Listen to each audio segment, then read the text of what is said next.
नमस्कार विद्यार्थी मित्रांनो. आजच्या या अत्यंत महत्त्वपूर्ण आणि परीक्षाभिमुख चालू घडामोडींच्या विश्लेषणामध्ये आपणा सर्वांचं स्वागत आहे. आज आपण एका अशा विषयावर चर्चा करणार आहोत जो भारताच्या अर्थव्यवस्थेवर आणि परराष्ट्र धोरणावर खूप मोठा म्हणजे अगदी दूरगामी परिणाम करणार आहे.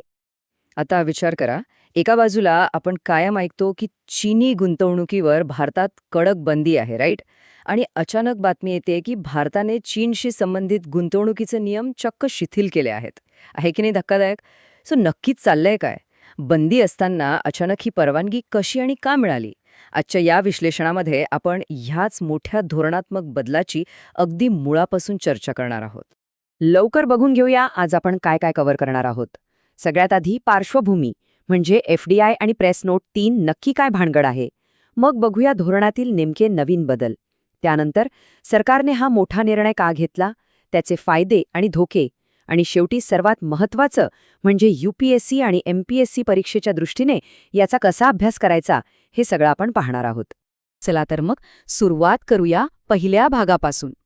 मुळात हा विषय समजून घेण्यासाठी आपल्याला काही बेसिक संकल्पना क्लिअर कराव्या लागतील. सगळ्यात बेसिक प्रश्न, FDI म्हणजे नक्की काय? बऱ्याचदा मुलं कन्फ्यूज होतात आणि वाटतं की शेअर मार्केटमध्ये अल्पावधीसाठी पैसे लावले म्हणजे FDI. पण अजिबात नाही. FDI म्हणजे फॉरेन डायरेक्ट इन्व्हेस्टमेंट. ही एक लाँग टर्म म्हणजे दीर्घकालीन गुंतवणूक असते. जेव्हा एखादी परदेशी कंपनी भारतात चक्क फॅक्टरी उभारते किंवा इथल्या एखाद्या कंपनीत मोठा वाटा विकत घेऊन तिच्या मॅनेजमेंटमध्ये थेट कंट्रोल मिळवते, तेव्हा त्याला आपण FDI म्हणतो.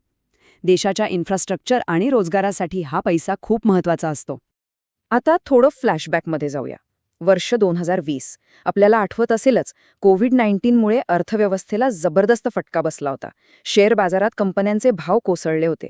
अशा कठीण काळात परदेशी कंपन्यांनी आणि विशेषतः चीनी कंपन्यांनी आपल्या भारतीय कंपन्या स्वस्तात विकत घेऊ नयेत, म्हणजे त्यांचं होस्टाईल टेकओव्हर होऊ नये म्हणून सरकारने प्रेस नोट 3 आणली होती. यानुसार असा कडक नियम केला की भारतासोबत ज्या देशांची जमिनीची सीमा जोडलेली आहे तिथून येणाऱ्या कोणत्याही गुंतवणुकीसाठी आधी भारत सरकारची परवानगी घ्यावीच लागेल. शिवाय गलवान खोऱ्यातील संघर्षामुळे सुरक्षेचा मुद्दाही तेव्हा एकदम टॉपवर होता. आता येऊया आपल्या मेन टॉपिकवर. 2025-26 मधील FDI धोरणातील नेमके आणि ताजे बदल. इथे सरकारने जुने कडक नियम थोडे रिलॅक्स केलेत. मुख्य बदल काय आहे? तर जर एखाद्या परदेशी गुंतवणूक फंडमध्ये चीन किंवा भूसीमा असलेल्या देशांचा वाटा फक्त 10% म्हणजे अगदी मायनॉरिटी असेल, तर त्यांना आता ऑटोमॅटिक रूटमधून भारतात गुंतवणूक करता येईल. ऑटोमॅटिक रूट म्हणजे काय? तर सरकारची पूर्वपरवानगी घेण्याची अजिबात गरज नाही. पण इथे एक कॅच आहे. चीन किंवा हाँगकाँगच्या थेट संस्थांना म्हणजे डायरेक्ट एंटिटीजला अजूनही कोणतीही सूट दिलेली नाहीये. आणि हो, ज्या प्रस्तावांना सरकारची मंजुरी लागतेच तिथे प्रशासकीय दिरंगाई होऊ नये म्हणून आता 60 दिवसांची एक कडक डेडलाईन फिक्स करण्यात आली आहे. आता नियम शिथिल केलेत याचा अर्थ आपण सगळा कंट्रोल परकीयांना दिलाय असा अजिबात होत नाही. सरकारने इथे खूप हुशारीने एक गोष्ट फिक्स केली आहे. कोणत्याही परिस्थितीत भारतीय कंपनीतील किमान 51% मालकी हक्क आणि संपूर्ण नियंत्रण हे कायम भारतीय नागरिक किंवा भारतीय संस्थांकडेच राहील. म्हणजे सोप्या भाषेत सांगायचं तर परदेशी पैसा नक्की येईल, पण आपल्या व्यवसायाचं स्टेअरिंग हे कायम भारताच्याच हातात राहील. ही सवलत सरसकट सगळ्यांसाठी आहे का? तर नाही. इथे एक अतिशय स्पष्ट लक्ष्मण रेषा ओढली आहे. सरकारने electronic capital goods, solar cell, polysilicon आणि इलेक्ट्रॉनिक कंपोनंट्स सारख्या सप्लाय चेनसाठी अत्यावश्यक असलेल्या क्षेत्रांमध्येच या गुंतवणुकीला परवानगी दिली आहे. पण दुसऱ्या बाजूला जे सेक्टर आपल्या राष्ट्रीय सुरक्षेसाठी अत्यंत संवेदनशील आहे, जसं की सेमीकंडक्टर्स, तिथे मात्र अजूनही कडक निर्बंध जसेच्या तसे कायम ठेवले आहेत. आता PMLA म्हणजेच प्रिव्हेन्शन ऑफ मनी लॉन्ड्रिंग ॲक्टमधली एक खूप किचकट वाटणारी बेनिफिशियल ओनरशिपची संकल्पना आपण एकदम सोप्या उदाहरणाने समजून घेऊ. समजा परदेशातील एक A नावाची कंपनी आहे जिची B या कंपनीत 100% मालकी आहे. आता या Bने पुढे जाऊन एका भारतीय C कंपनीत 60% शेअर्स विकत घेतले. तर कागदावर मालक B दिसेल, पण मागच्या दाराने खरं कंट्रोल आणि फायदा कुणाला मिळतोय? अर्थातच Aला. या Aलाच आपण बेनिफिशियल ओनर म्हणतो. नवीन नियमानुसार हा अप्रत्यक्ष वाटा जर 10%पेक्षा कमी असेल तरच ऑटोमॅटिक रूट लागू होईल. जेणेकरून कोणी प्रॉक्सी किंवा छुप्या मार्गाने गुंतवणूक करू शकणार नाही. तिसरा आणि अत्यंत महत्वाचा भाग, सगळं ठीक चाललं होतं, तर मग सरकारने अचानक हा निर्णय का घेतला? यामागची मुख्य धोरणात्मक कारणं काय आहेत? पहिली गोष्ट म्हणजे आपल्या इकॉनॉमिक सर्व्हे 2023-24ने स्वतःच अशी शिफारस केली होती की चीनच्या अप्रत्यक्ष गुंतवणुकीचा आपण प्रॅक्टिकल फायदा घ्यायला हवा. दुसरं आणि सर्वात मोठं कारण म्हणजे जगातले अनेक मोठे प्रायव्हेट इक्विटी आणि व्हेंचर कॅपिटल फंड्स असे होते ज्यांच्यामध्ये चीनी गुंतवणूकदारांचा अगदी 2-3% असा नाममात्र वाटा होता.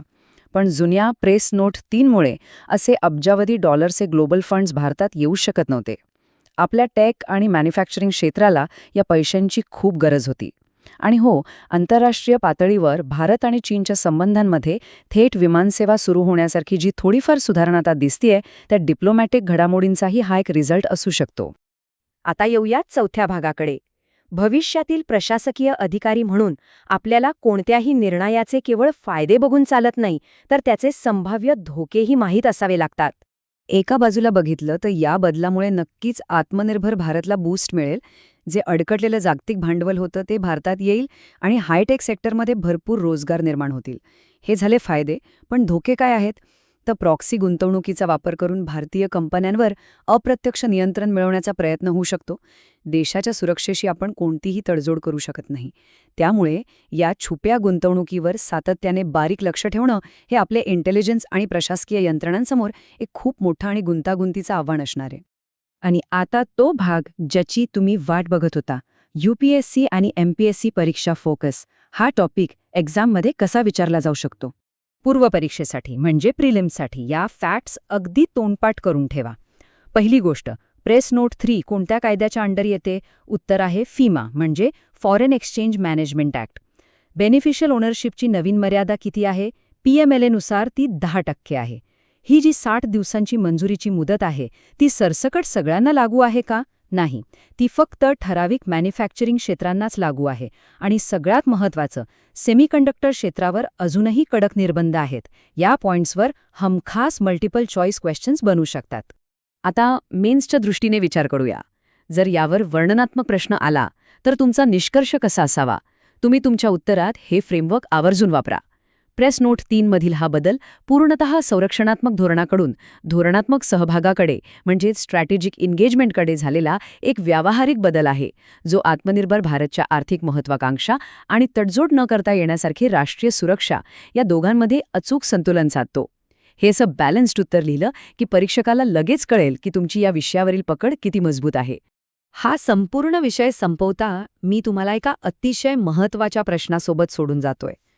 ही जी मोजून मापून केलेली आर्थिक मुत्सद्देगिरी आहे, ती भारताची स्वतःची स्ट्रॅटेजिक ऑटॉनॉमी धोक्यात न आणता आपली मोठी व्यापारतूट भरून काढण्यात खरंच यशस्वी ठरेल का? यावर नक्की विचार करा. मॅक्रो इकॉनॉमिक ट्रेंड्स आणि आंतरराष्ट्रीय संबंधांचा असाच सखोल अभ्यास करत राहणं खूप गरजेचं आहे.